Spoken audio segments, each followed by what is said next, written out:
ये बाबा कालू शाह दरबार टोस पिंड है जी, उसके करीब है। ठोस पिंड में ये आता है। तो चलते हैं फिर जी चूनिया की तरफ।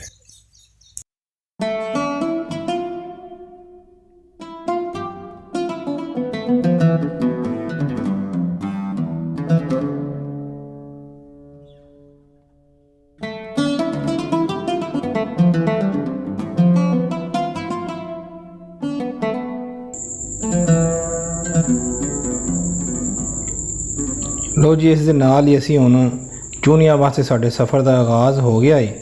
तो असी वकाड़ा तो चूनिया नूं जा रहे हैं।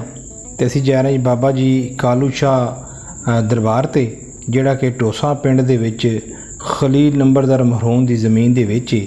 लो जी, असी दरबार शरीफ ते पहुँच गए हैं। यह कुछ तस्वीरां भी तुहानूं नज़र आ रही ने। यह वेखो जनाब दरबार शरीफ दी तस्वीरां। तो यह वेखो असी पहुँचे हैं। यह हाता जी बाबा जी के बारे कहा जाता है कि जिहड़ा मैं सुनिया इत्थे कि इन्हां दे पीरो मुर्शद रहिंदे सी दपालपुर, तो उन्होंने इजाज़त दे दी कि हुण तुसीं चले जाओ। तो इन्होंने कुजा दिता जिहदे विच बीज सी, तो वह इत्थे उन्होंने पिछले पैरी आ रहा सी। इत्थे उन्होंने शाम पै गई। तो यह दरबार शरीफ जिथे हुण असीं पहुँच गए हाँ, इत्थे उन्होंने शाम पै गई। तो वह इत्थे सौ गए। तो सुबह जिसले उठे सी तो वह एक दरख्त बनया होया सी। तो इस तरह बाबा जी सरकार कालू शाह इत्थे ही रह गए। ये मेरे दोस्त जा रहे हैं दरबार शरीफ के अंदर जी। दरबार शरीफ की हालत वेख के नज़र आ रहा है कि जिहड़ी इंतज़ामिया है कोई ख़ास तवज्जो इस बारे नहीं दे रही कि यह वेखो रंग शंग प्लस्तर सब कुछ होने वाला है। तो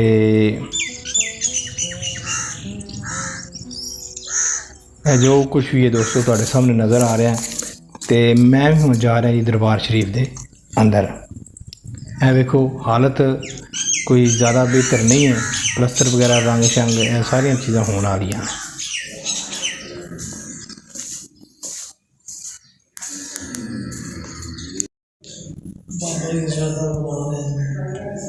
जी फिर जिंदगी याद है कि नहीं याद है? याद आ जाएगी बाबे दे दरबार च। यह दरबार शरीफ जी ज़ियारत जी दिखा रहे हैं। ये बाबा कालू शाह सरकार ये चूनिया ढोसा के कोल पिंड जनाब, उत्थे असीं आए हैं। एक मरीज़ नूं लैके उन्हें ड्यूटी लाई सी। असी जनाब इस पहुँचे हैं जी बाबा कालू शाह सरकार चूनिया दे विच जी, नज़दीक ढोसा पिंड।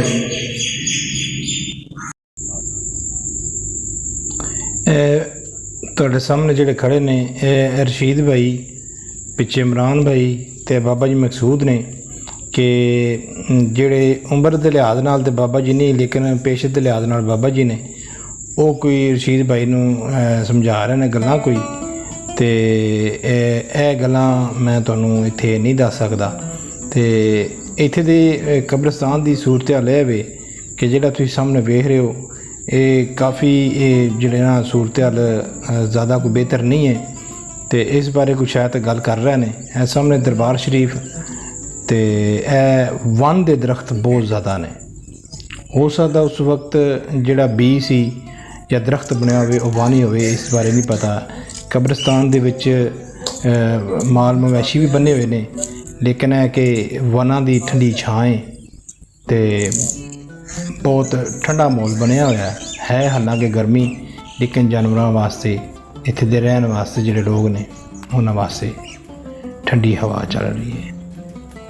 जी मेरे पीछे बाबा जी मकसूद ते दूसरे दोस्त वगैरह खड़े ने, तो मैं तुहानूं ये विखा रहा कब्रिस्तान की सूरत हाल। सुनाओ भी बेलियो दवें भरा जे इत्थे रहिंदे जे? इत्थे घर तुहाडा? अच्छा उधर घर है। जिंदाबाद। अच्छा चले गए सी। अच्छा ठीक है, चलो ठीक है। मैं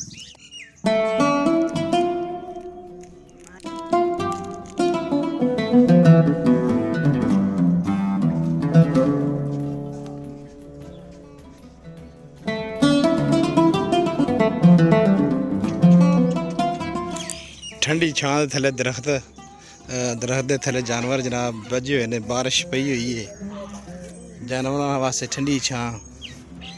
ਇੱਕ ਪਾਸੇ ਦਰਬਾਰ, ਦੂਸਰੇ ਪਾਸੇ ਜਾਨਵਰ ਠੰਡੀਆਂ ਛਾਵਾਂ ਥੱਲੇ ਬੱਝੇ ਹੋਏ ਨੇ। ਇਹ ਤੱਕੋ ਜਨਾਬ, ਬਾਬਾ ਕਾਲੂ ਸ਼ਾਹ ਦਾ ਦਰਬਾਰ। ਇਹ ਵੇਖ, ਮੱਝਾਂ ਗਾਵਾਂ ਠੰਡੀਆਂ ਛਾਵਾਂ, ਵਣ ਦੇ ਦਰਖਤ। ਇੱਕ ਪਿੰਡ ਦੀ ਸੂਰਤ ਹਾਲ ਥੋੜੀ ਜੀ। ਉਹ ਸਾਹਮਣੇ ਸਾਡੀ ਗੱਡੀ ਖੜੀ ਹੈ ਤੇ ਬਾਬੇ ਦੀ ਬਹਿਣ ਲੱਗਿਆ ਤੇ ਮੈਂ ਹੀ ਮਗਰ ਜਾ ਰਿਹਾ। ਓਕੇ ਜੀ, ਫਿਰ ਅੱਲਾ ਹਾਫਿਜ਼। ਕਿਸੇ ਨੇ ਦਰਬਾਰ ਤੇ ਆਉਣਾ ਹੋਵੇ ਤੇ ਢੋਸਾ ਪਿੰਡ ਦੇ ਕਰੀਬ ਬਾਬੇ ਕਾਲੂ ਸ਼ਾਹ ਦਾ ਦਰਬਾਰ ਹੈ ਜਨਾਬ। ਓਕੇ ਜੀ, ਬਹੁਤ ਸ਼ੁਕਰੀਆ।